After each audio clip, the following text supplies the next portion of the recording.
Hi, let's talk about routing tables and static routes. A static route is just going to be a manual entry in our firewall, so we can tell them where to route traffic. Usually we're going to use static routes in smaller networks or as a default route, but definitely we don't want to start using them as the bigger our environment is, just because it's going to be very difficult very quickly to start managing all those static routes.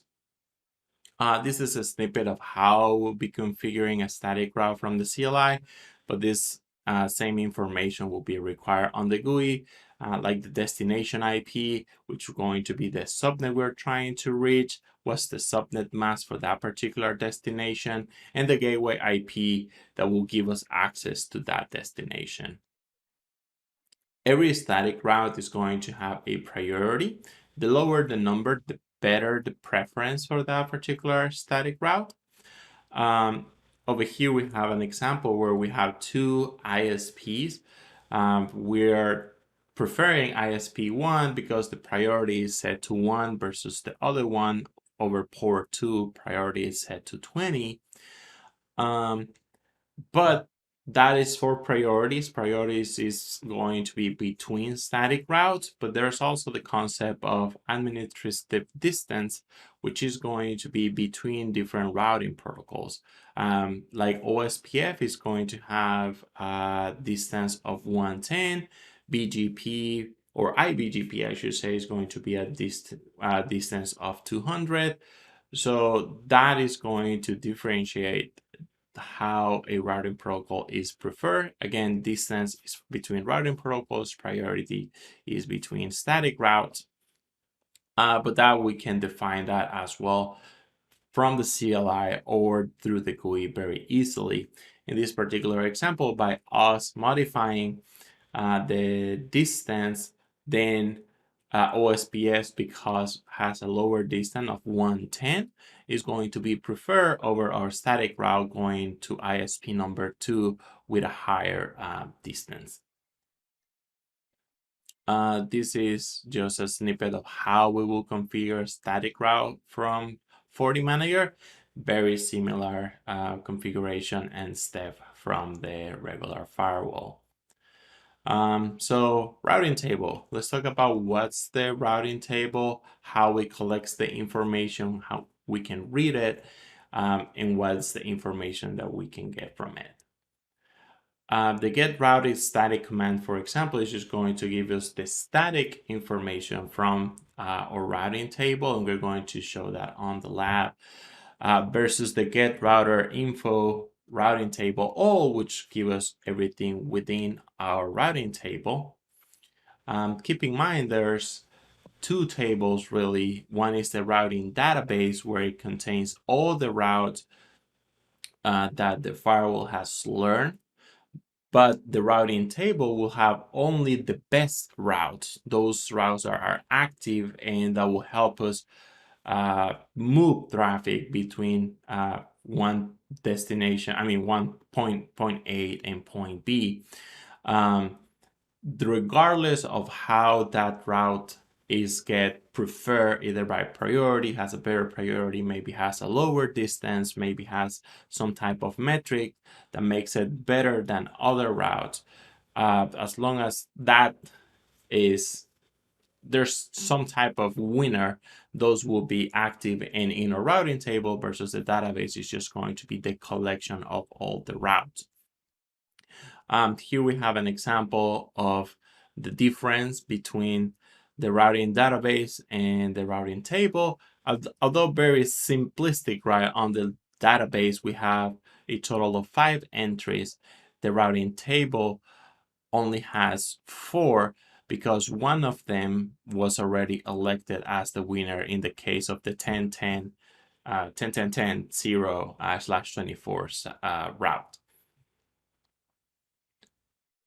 Here we have another example of how we can look at the routing table from the CLI using the get router info routing table all command. And I know it's just a lot of different elements of each route, but we can have a breakdown each of them, and all of them are going to look very similar.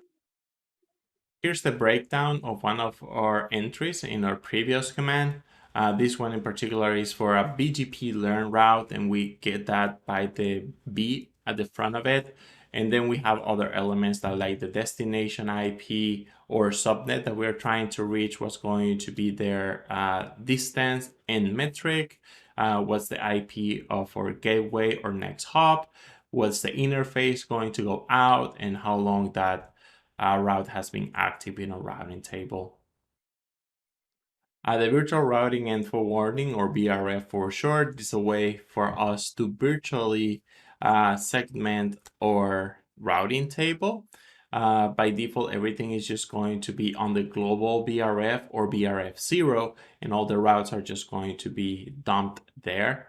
When we have VRFs enabled, we can start breaking out our ports, and we can have duplicate IPs as well, because they're going to logically live on a different routing table. So that will give us some flexibility, especially for migration, or when you want to have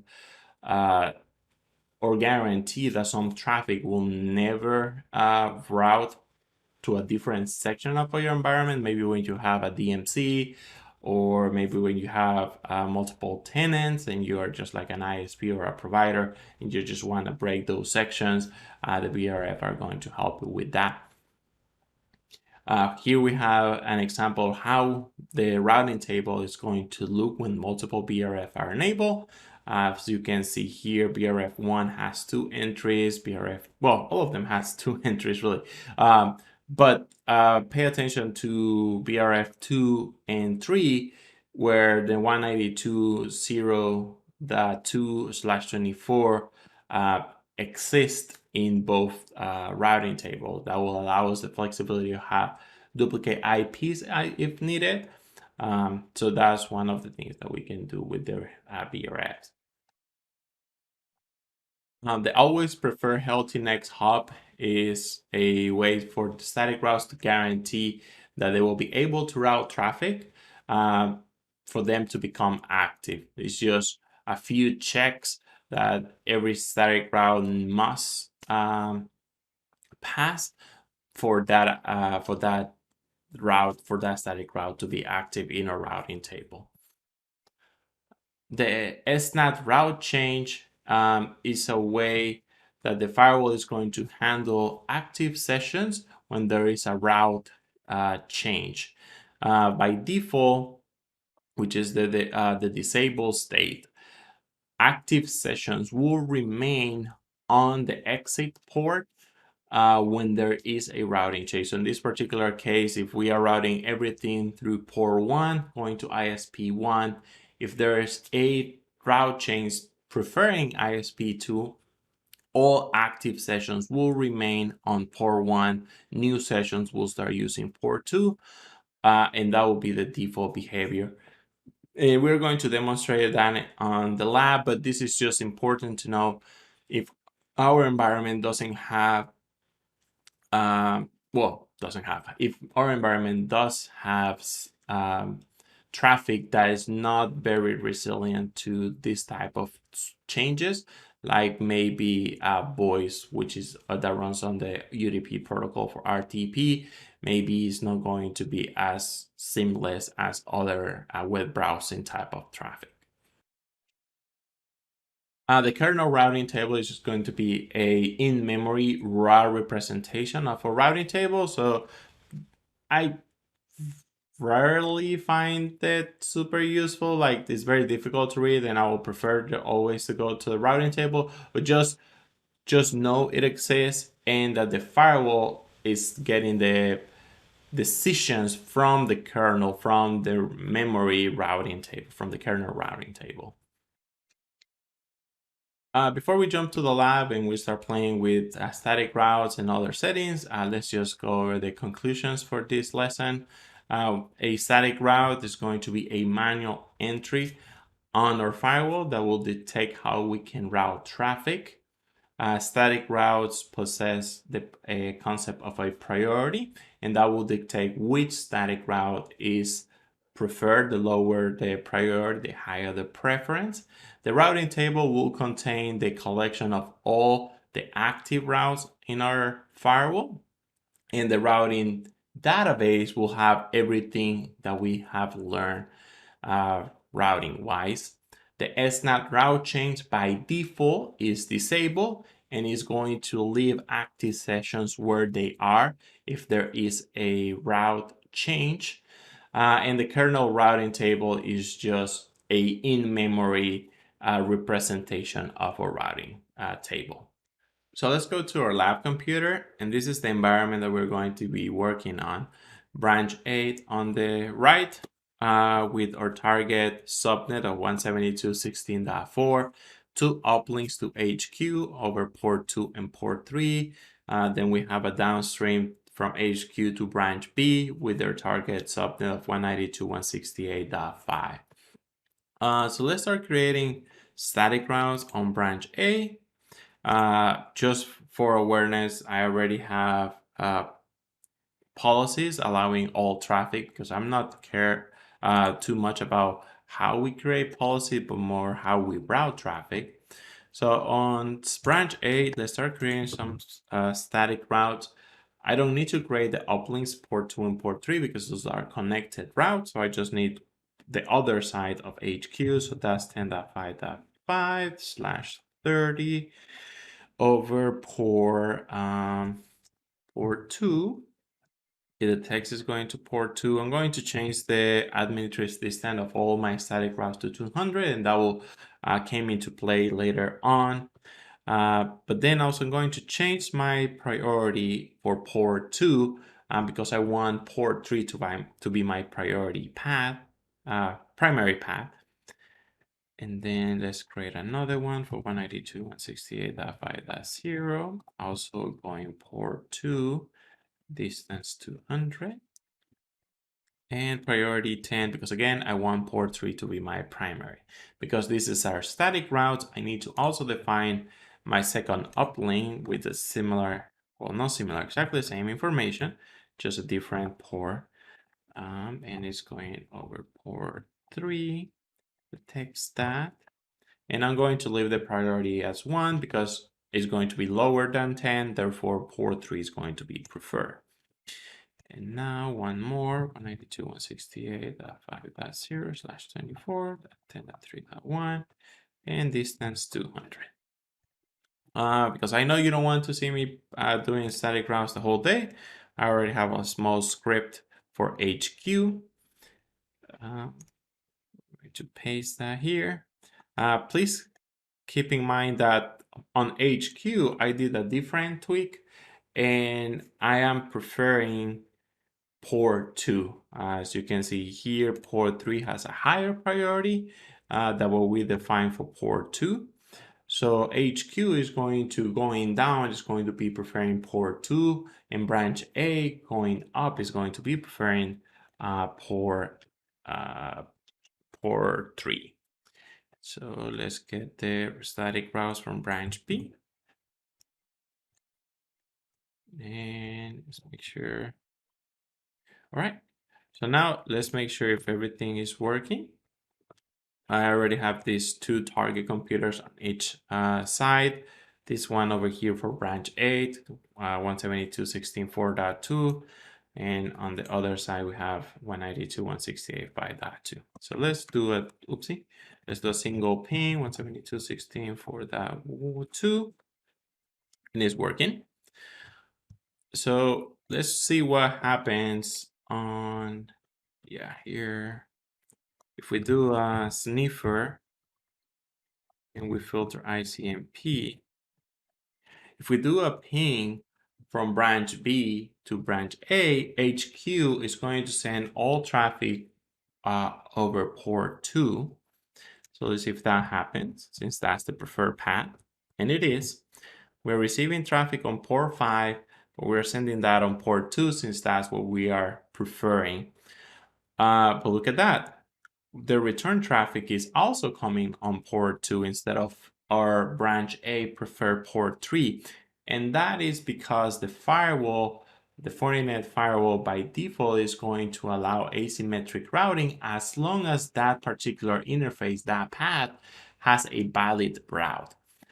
Branch A has a valid path to our destination on both links. Although port 2 is not preferred, that path is still there, still valid, and is going to send that traffic out that way. If we do a opposite ping, and we do a ping to 192.168.5.2, we see a similar behavior, but then obviously different ports. We're receiving port traffic on port 3, which is the preferred path from branch A, and we're sending that out on port 5. And then the return traffic, again, thanks to that check, the strict check is disabled, we're going to send that traffic back out. So let's change that behavior, and that is done with this command. That is what is controlling that. By default, it is disabled, and this is not going to be very strict checking if we are using the best path to send the traffic, as long as we have a valid path, which we do if we check our get router, no, route info, routing table, all right here, we have that particular path defined there. If we do, then obviously this one is less preferred. If we then change that behavior, now if we do a ping from a branch A, that ping is not going to work, because now, although it's not the best path, I'm sorry, because it's not the best path. Now the check is being really strict, and it's like, hey, we're only going to accept traffic if we see that through the best path, the best link, which happens to be port 2, which is not the case at the moment. If we do the sniffer again, right, there we go. Branch A continues to send traffic over port 3, but HQ is like, hey, that's not the best path for that destination for 172.16.4. You are coming not on the best route. I'm not going to allow you. If we roll back to, well, actually, before we do that, let's show you how you will see that if you're doing some diagnostic commands. And let's try that one more time. There we go. One is more than enough. If we are doing some diagnostic commands, you're going to see that the traffic 172.16.4.2 is trying to reach the 192 subnet, but then it is being denied by the reverse path check failure, because we have the strict check enabled and the action is going to be dropped. If we go to branch A and we simply let's see, where's this one? If we just switch this, and I'll just put 30 there, which will immediately make my previous route over port 2 prefer with a lower priority, then that ping is just going to work, because now HQ is not going to deny that, because of the strict check is coming on the correct interface that it is expecting. All right, so let's do one more thing. Oopsie, I left that enabled. On HQ, we're going to I'm going to show you how the SNAT route path change is going to behave. So actually, from branch B, let me initiate a SSA session towards branch A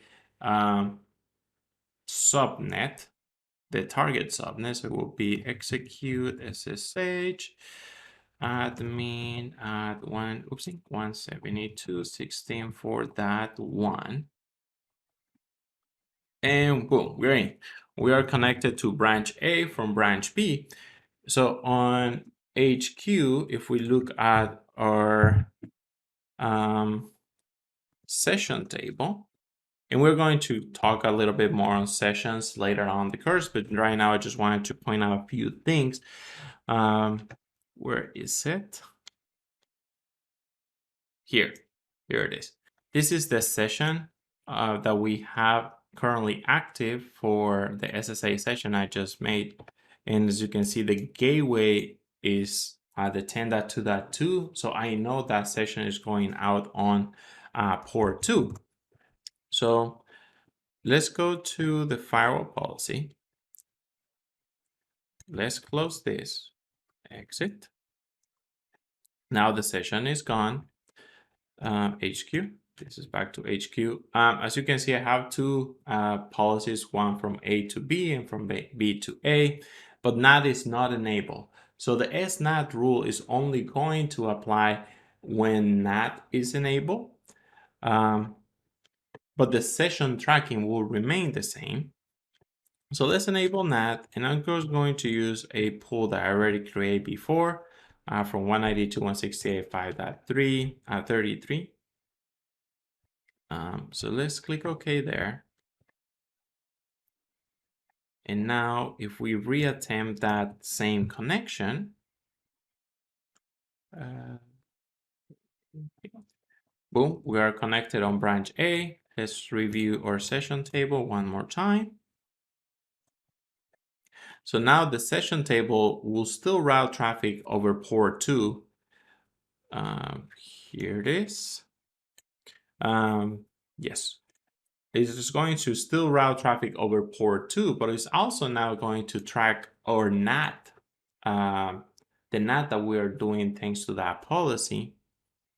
So as you can see here, it is still sending traffic on port 2, and it is tracking that session and the NAT that we are doing. So if we change the SNAT behavior to enable, paste, our session, because it's already an active session, should remain where it's at once we do a routing change. So let's double check. We haven't changed the routing. Everything is still going or out on port 2, which it is right now. And if we go back to network static routes, I'm going to change this one. I'm going to change the priority to 30 to make it less preferred. So if we go back here, so now if we do a diag sniffer packet, any ICMP, for example, now we should be using port 3. Oh, sorry, forgot to add the keyword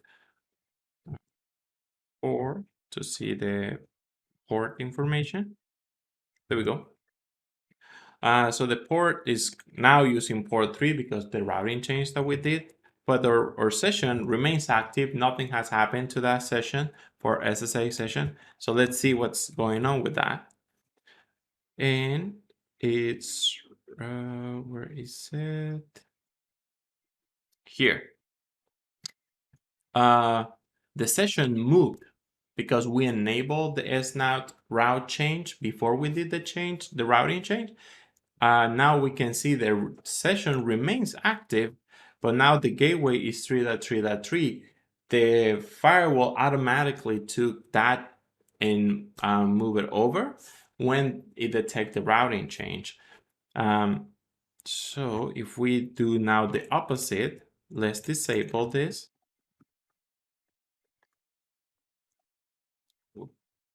Paste. And let's change the routing. Let's switch back to port 1. I'm sorry, port 2. And let's make sure this is my sniffer. Let's do the ping. Now we're back to port 2. But because we disable the SNAT route chain, which is the default behavior, our session or SSA session remains active. We're still active. Should still be on port 3. And there it goes. It's still on port 3. So that's how the SNOW route change is going to behave. It's going to control if those sessions, the active sessions, get moved or not, depending on our routing change. And remember, by default, it is disabled. Therefore, the sessions will remain, the active sessions will remain where they are. So hopefully that was helpful. Let me know if you have any questions. Thank you for watching.